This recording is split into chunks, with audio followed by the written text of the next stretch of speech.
If this life is all you've got, why would you make it unpleasant? Why would you make it difficult? Why would you make it hard? Because there's something eating at your soul. Because there's a worm inside your body whittling you out from the inside, causing you to die a little bit more every day. You think you're going to die at age 90? No, that's the final death.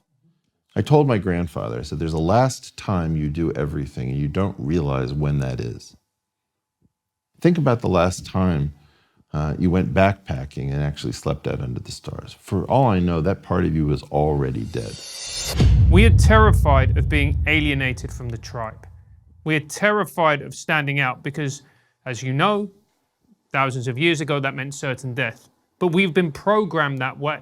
So I think what happens a lot, Eric, is that a lot of the time people are scared to be authentic. People are scared to say what they truly think and feel. People are scared to live the life that they truly want because it would mean in part that they risk alienation from the tribe. It's a really interesting point. Let's assume that those fears are reasonable, valid, and evolutionarily based. Let's try a different fear. There are slightly less than 5,000 weeks in a life. Think about that fear. Right. One more just went by, right? Come up with a jar with like 5,000 sweets in it or something, and just take one out every week and watch the odds that you're ever going to accomplish anything or do anything or inspire somebody. You know, go down and further and further. Why don't you put it off another 2 weeks or 3 weeks? Or why don't we start this in September?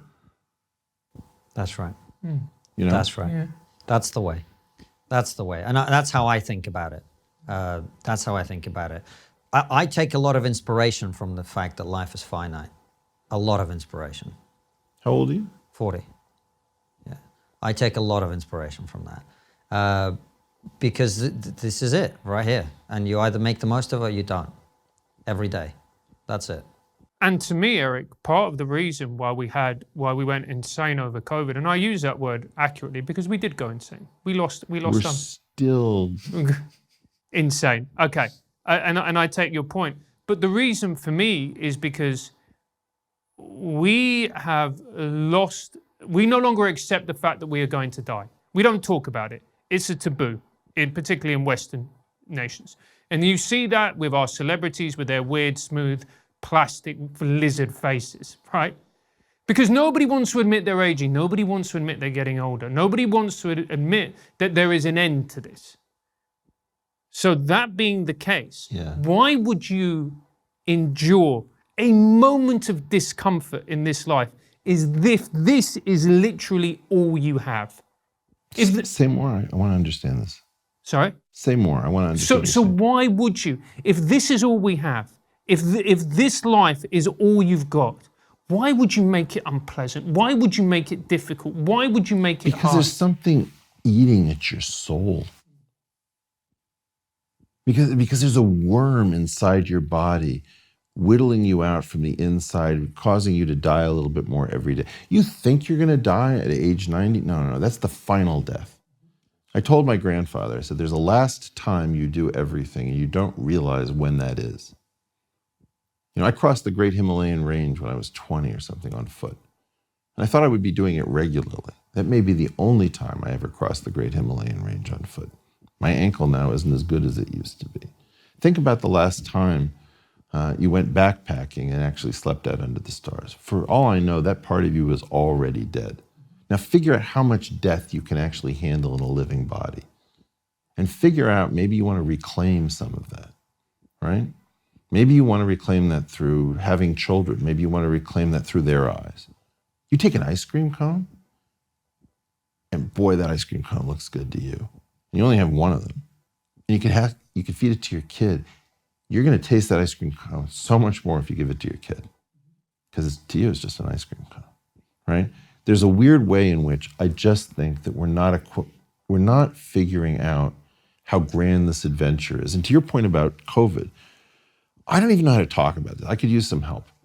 There's a meaning crisis that people who don't feel comfortable talking about religion, and I'm not a religious person, I'm an atheist,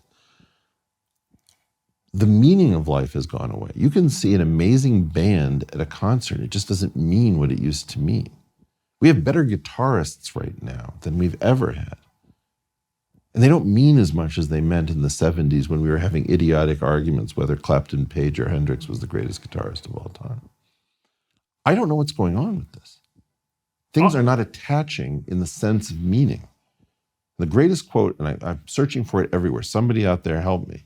There was a woman in a Doors documentary who said the words, "Back then we didn't realize it was just music." I can't tell you how profound that was to me. The idea was she later realized it was just music. But for a period of time, she was able to attach that feeling of meaning, of transcendence, of permanence, of something, to something she was experiencing at the Whiskey A Go-Go on the Sunset Strip. We can't attach that feeling of meaning almost at all. There's something about the phone that has rewired our brain. We call it a phone, even though mostly we don't call anybody on it. We go back and forth between a screen and a person, a screen and a person. It rewires our minds. And in the end, we can't feel our own children, or we can't remember our first kiss. I don't know what's going on with that.